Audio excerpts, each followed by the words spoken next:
বিশ্বজুড়ে জলবায়ু পরিবর্তনের প্রভাব ক্রমেই স্পষ্ট হয়ে উঠছে। এরই মধ্যে বাংলাদেশে শুরু হয়েছে তাপপ্রবাহ, আর সম্ভাব্য শক্তিশালী এল নিনো পরিস্থিতিকে আরও জটিল করে তুলতে পারে বলে আশঙ্কা করছেন বিশেষজ্ঞরা।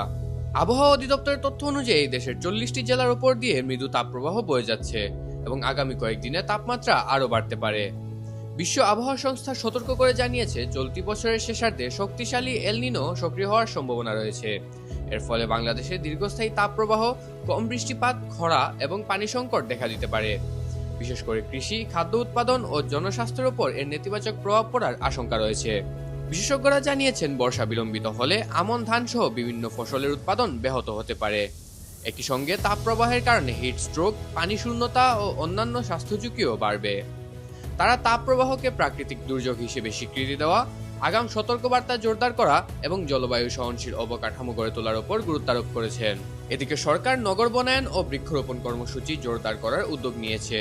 বিশেষজ্ঞদের মতে, জলবায়ু পরিবর্তনের এই চ্যালেঞ্জ মোকাবেলায় এখনই কার্যকর পদক্ষেপ নেওয়া জরুরি।